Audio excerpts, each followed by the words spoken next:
Hindi ito alam ng mga awam, hindi ito alam ng mga karaniwang tao ng karaniwang Muslim. Kaya tayo bilang mga natuto sa Islam, iparating natin sa kanila, walang pag-aalinlangan na ito yung pinakamagandang araw at gabi sa paningin ng Allah Subhanahu wa Ta'ala.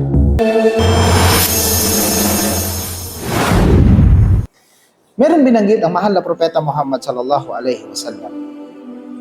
Sabi niya, "Ma min ayyamin al-amalu fihin ahabbu ila Allah min hadhihi al-ashr." Qalu, "Walal jihad ya Rasulullah."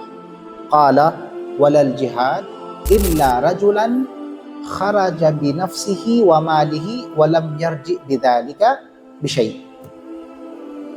Sabi niya, walang mga araw na ang mga gawaing mabuti o pagsamba sa ganang kay Allah ay nakahihigit sa 10 araw na ito.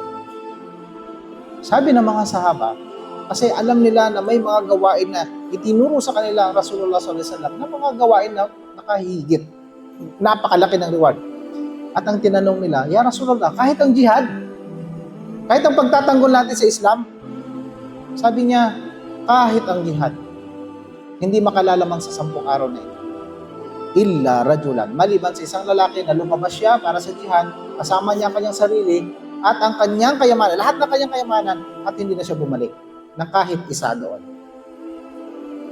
So, ang 10 araw na ito na tinutukoy ng Rasulullah SAW, ang mga gawaing mabuti dito ay nakahihigit sa paningin ni Allah Subhanahu wa Ta'ala. Nakahigit sa paningin ni Allah Subhanahu wa Ta'ala. Kaya naman, sabi ng mga ulama natin at saka mufassirun, nagkasundo ang mga ulama, mayorya ng mga ulama, na ang 10 araw ng Dhul-Hijjah, ito yung mga araw na nakahihigit sa lahat ng araw sa buong taon. Wala na nakahihigit sa kanya. Kahit pa ang huling 10 gabi ng Ramadan. Si Sheikh Uthaymin, rahimahullah, nag-example siya.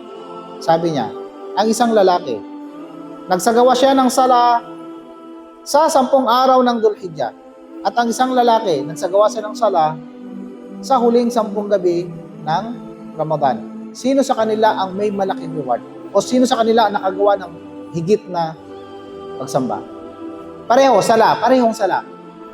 Sabi ni Sheikh Ibn Uthaymin, ang may pinakahigit na gantimpala sa kanila ay ang siyang ginawa niya sa unang 10 araw ng Dhul-Hijjah.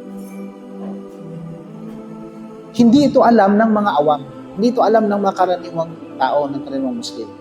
Kaya tayo bilang mga natuto sa Islam, iparating natin sa kanila na ang unang 10 araw ng Dhul-Hijjah, walang pag-aalinlangan na ito yung pinakamagandang araw at gabi sa paningin ni Allah Subhanahu wa Ta'ala.